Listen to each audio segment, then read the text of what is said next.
When Abraham entered the land God had promised, he didn't build cities or claim territory by force. He built altars. At Shechem, where God first confirmed, "To your offspring I will give this land," Abraham's response wasn't to set up camp or raise a banner. He built an altar and called on the name of Yahweh. Genesis 12:7. This was worship, yes, but more than that. It was a declaration. A counterclaim in a land already occupied by Canaanites and overshadowed by rival gods. Each altar stood as a sacred foothold, a witness that the true God had spoken, and that this land, however presently corrupted, had a different destiny. Then Abraham moved on.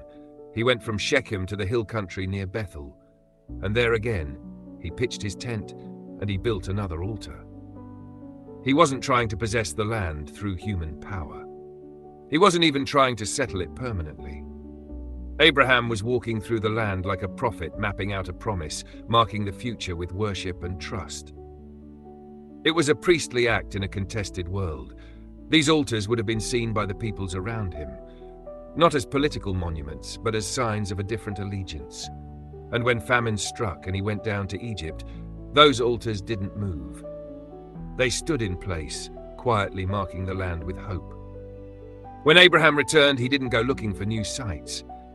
He came back to the same altar near Bethel and called on Yahweh again.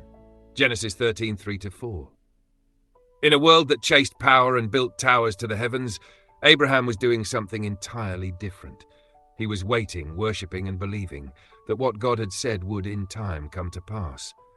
And each altar he built pointed forward to a seed, to a nation, to a kingdom, not built by hands.